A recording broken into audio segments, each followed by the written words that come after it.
1. About 5 years ago, I was working for a restaurant in a very busy area with an upstairs that led into a rooftop patio.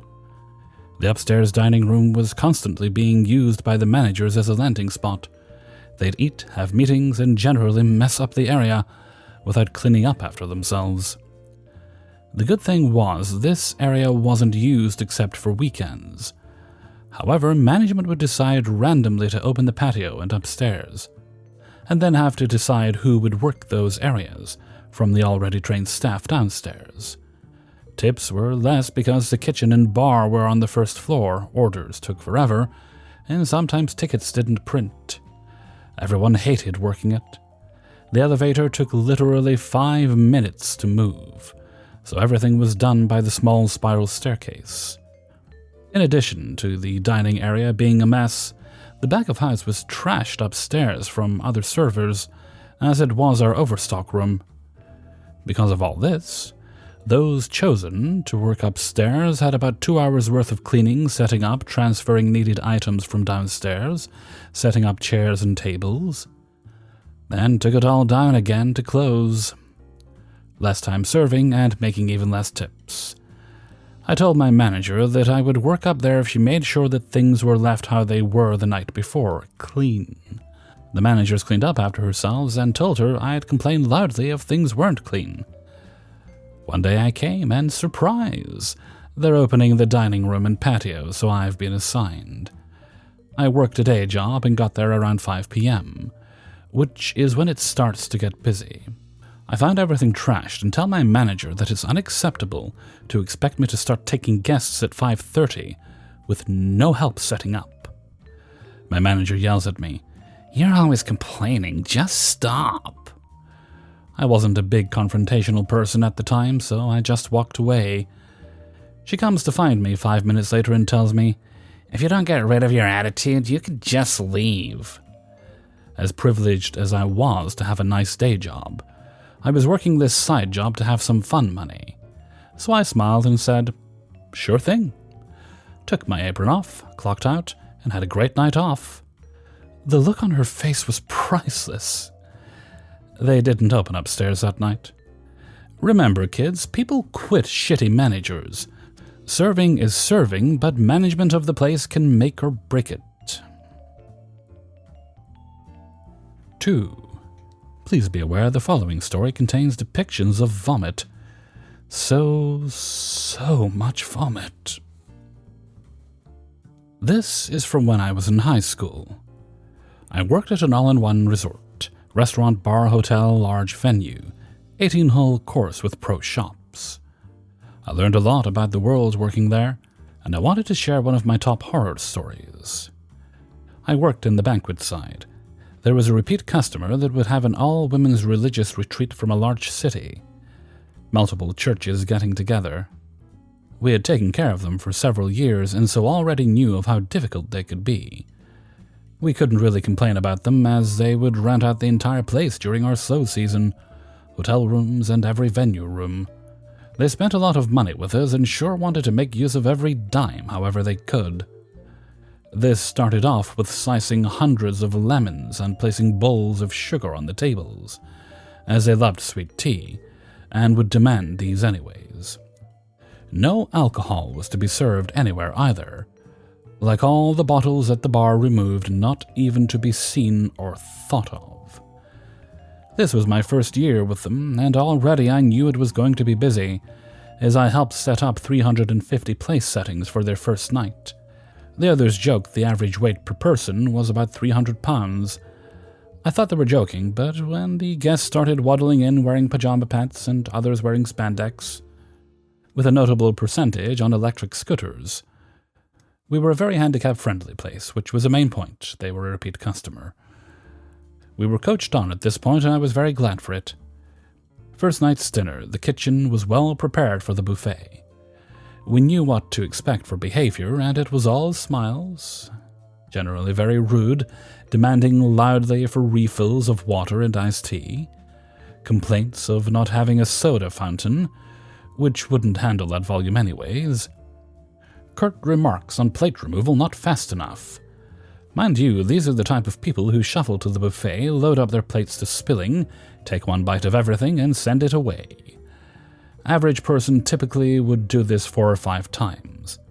They paid for it all, so smiles and yes ma'ams all around. The stragglers all had food containers that mopped up the rest, which meant no dinner for us, as the kitchen were snobs at the time and refused us anything for our 12-hour shift. The icing for tonight was a lady who placed half a sheet cake in a Ziploc bag, dumped a liter of Diet Coke in, and scooted out, sipping it up with a straw. They broke for their prayer meeting with light hymnals for the night. The next morning breakfast was, of course, much the same. Hundreds of pounds of fruit thrown in the garbage. I worked an omelette station, with most of them not correct, despite the guests placing the exact amount of ingredients for me to use. Smiles and expert omelette flips for all. Lunch was pre-boxed, and of course there wasn't nearly enough food in any of the boxes, despite 2 very generous sandwiches. Dinner was prep for the real horror story. Iced tea and tonight's treat, powdered fruit punch, mixed in 30-gallon jugs to be handed out as fast as they desired. The smells of fried chicken, mashed potatoes, and corn on the cob filled the air. Much the same as the previous night, very needy binge-eating, as well as a couple of sliced fingers from cutting up lemons too fast. The Saturday night sermon was what earned their group name, Scary Gary People. I had heard the term holy rollers before, but never witnessed such display of worship. I don't judge people's religious practices, whatever makes you sleep at night. And boy, would some of these ladies sleep well. I had my reservations that these people could be that frightening. But when the screaming started, I said a short prayer to get me through the night. We respected their privacy and cowered in the back hall, just wanting to go home. Shortly after the screaming started, the head contact came back and asked for blankets, as they had people laying on the floor. Kinda ew, but we do shampoo the carpets monthly. We didn't have any, but the large tablecloths we had plenty of were very appreciated. About 10 minutes later, the head contact inquired about a biohazard cleaning kit, as someone got sick on the floor. After a quick debate over who would get the short straw, I volunteered. Vomit doesn't bother me at all, and the longer it stays on the carpet, the worse it'll be. With cleaning supplies in hand, I took a deep breath and went through the doors into an undiscovered country. I wasn't prepared for what was going on. People screaming, crying, and flailing around looking like they were having a seizure. I took another breath and beeline to site number 1. Yes, we are going places.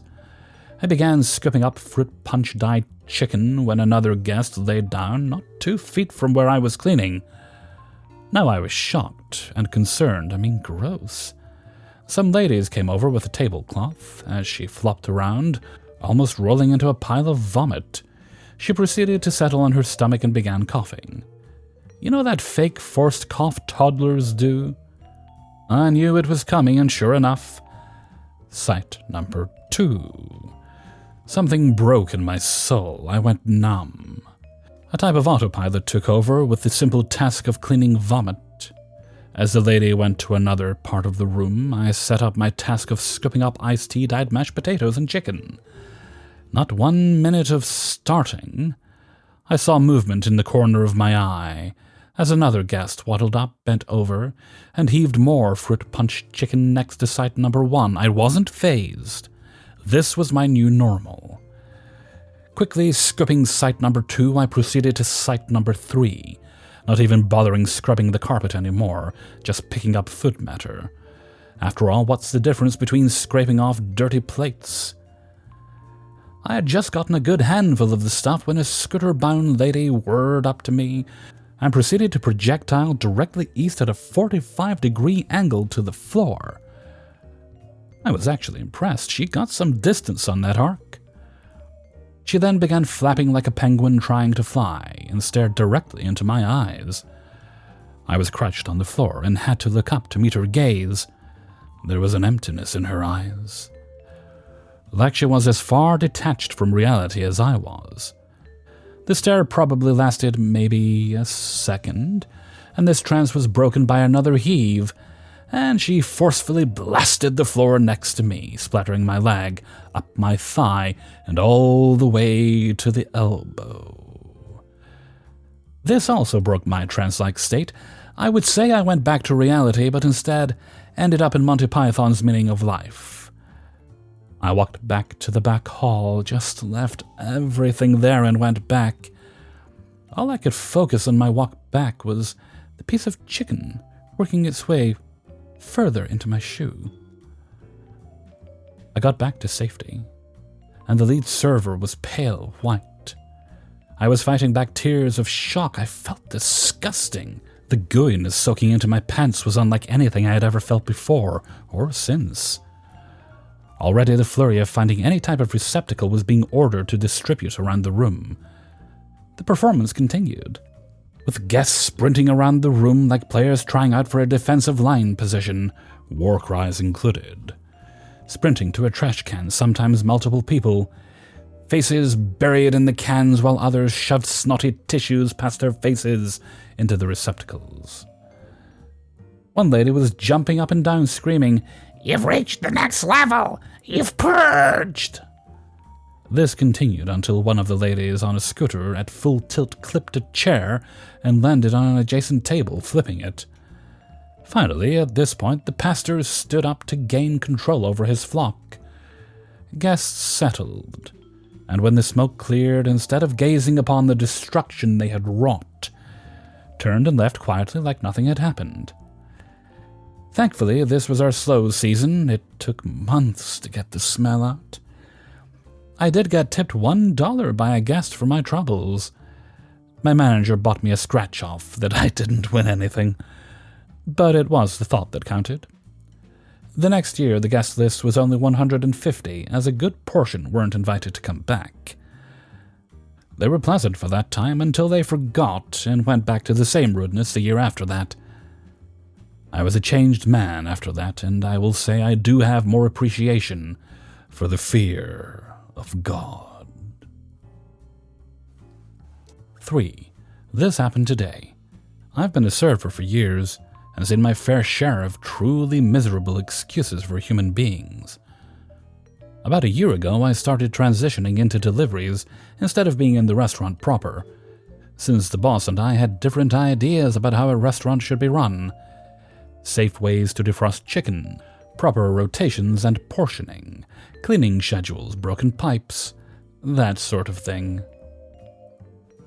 And I work for a lovely young couple who just had their second baby, and we do food and alcohol deliveries for the restaurants and stores in our town. We're on excellent first-name basis with all our restaurant clients, have a ton of regular customers, and really do our best to give the best possible service while keeping things as simple as possible for everyone involved. I'm going to go off on a tangent. Just rather like the work. Anyway, I had a pickup in a little strip mall kind of place, with 4 different restaurants and a liquor store that we're partners with. I parked at one end, since it's easier to drive out from there, and got out to walk across the store. Just as I am getting out of the car, I see 3 people in some kind of altercation, so I pause to see what's going on. One super big, buff-looking guy, his wife, and a shorter, furious woman. Can't even tell what she's so upset about, but he keeps bellowing at her to get the hell away from his wife. She starts screaming something about the restaurant closest to them, and I honestly figure it's maybe some racially driven stuff. The owner's an Indian guy, hard-working, and makes amazing chicken, and this is a very white, very drunk lady. So when she heads in that direction, I follow her into the restaurant. Dude who ordered a case of beer can wait a couple minutes. He lights up when he sees me, and I head over to the counter like I'm there to get food. He immediately asks if I could call the cops for him. And I'm already dialing. This woman, in the meantime, is ranting at the poor kid at the counter about complete nonsense. Up until she sees the owner has packed up a big order of chicken and takes it out of the side door to the couple she was previously yelling at. She follows him out while I'm on the phone with the cops, Serious advantage to being white, female, and very good on the phone. Dispatch always listens to me. Especially since they can overhear this woman shrieking her head off in the background. The couple manages to get their chicken and close the doors on their truck, while the owner manages to get back inside the truck while the drunk woman is distracted. Of course, she immediately comes back inside, so I text my boss and explain I'm gonna be a few minutes longer. It's a small town, and dispatch could hear the problem over the phone, so I knew it wasn't gonna be long. I end up chatting with this woman to keep her relatively chill and off the poor kid's back, and she goes on these long rants about how her son is the biggest drug dealer in town, and all the cops are her friends. It did not make a lot of sense. My phone rings, and I tell her it's my boss and I gotta take it, and confirm with the constable on the other end that yes, the woman is still here bothering people, yes, she's drunk, and yes, the staff absolutely would like her removed from the premises. While I'm outside, I snag the case of beer I'm actually here for, and swing back into the restaurant. By fluke, they actually did have an order ready for pickup, so I just paid for it and stuck it in my bag, so she wouldn't get suspicious about why I was still hanging around. I was honestly worried about her getting violent at me or the staff, and she kept saying weird shit like, "You need to get out of here, I'm serious, I'm looking for stuff." My car was facing the parking lot entrance and the restaurant, so I could sit there and keep an eye on her while I waited. The driver, who was actually supposed to be here for the chicken, showed up at the same time as the cops, and was very glad I could just hand him the order and he didn't have to go in there with all that crazy. Swung back once I was done with the beer delivery to check in. It was that poor kid's second day at work, and she's graduating high school this year. I gave her some candy, talked with her for a minute, but they were still busy enough there wasn't really time to get deep into it. Talk about a trial by fire for your second day of work, eh? 4. So I used to work at a country club in Fresno. It was in an older area, but the pocket it was located in was filled with nice homes and with older, wealthier people. I had worked there a month or two when it's time for the annual Christmas banquet for the club members. These were all, for the most part, super rich, entitled old money snobs. We were assigned sections of tables, and each table was an 8 or 10 top. We spent the afternoon meticulously placing every fork and every glass, as this was a big fancy event. The members show up a little while later, and they're all dressed to the nines, tuxedos and suits, that sort of thing. In comes the first table, an entire family wearing matching white cashmere outfits. There was a grandfather and mother and kids and even a baby, all wearing white. I should preface this by saying the whole room was also white. The tables, the napkins, the chair covers. They start to order drinks. 1 Cabernet, 2 Merlots, a Pinot Gris, and at least 1 other red wine. So this is in total 5 to 6 glasses of red wine this table has ordered.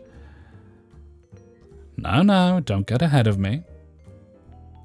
I walked my order to the bar 50 or so yards away, and he loads up a small serving tray with 6 large long stem wine glasses. I mention long stem as you get more of an idea of how totally heavy these were. These were the type of glasses that were so large that you could fit an entire bottle of wine in one of them if you poured it all the way to the top. I'm handed this tray and I start the 50-yard walk back to my table with my precarious cargo, it clinking and swaying the whole way. I get to the table and try to hand off the first glass, and all hell breaks loose. They all fall off the tray at once, sending a massive tidal wave splatter of red wine and broken glass down on this 8-foot round table. The entire family was completely splattered. It was in their hair. Their white sweaters looked like a scene from Dexter. And it got everyone, even the baby was splattered in red wine. Ever seen Carrie? Like that. The entire room went silent and stared at me. I did the Homer Simpson fading into the hedges meme move, and disappeared as we servers do, and watched from afar. They all got up and had to go home to change. A while later they are back, and they request a different server. I don't blame them. 5.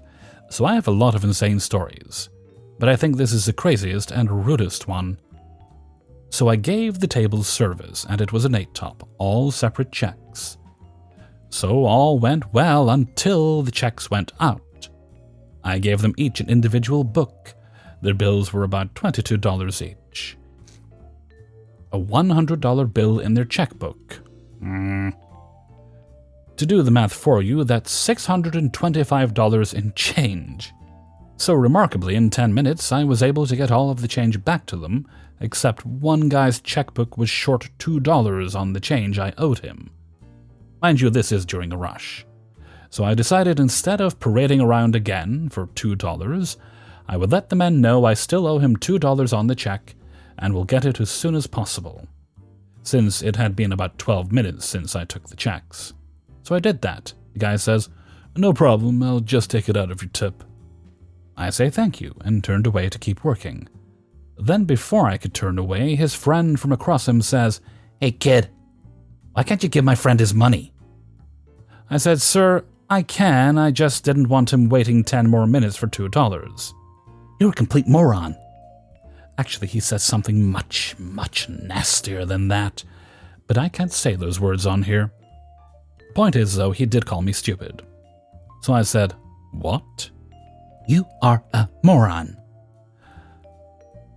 "Okay," I said, "I think this is being taken out of proportion." "Shut up, kid, don't backpedal now. You already stepped on your own dick." "Whatever, dude." "I'm telling your manager what happened." So then my crazy manager came up to me to yell at me for what happened, and I put my hand in her face and told her I don't want to hear it. She always yelled at me for dumb stuff. She says, "I'm sending you home for the day." So I walked to the schedule in the back, went up to it. I then took a pen and blacked out my name off the schedule and said, "Look, now you don't have to fire me."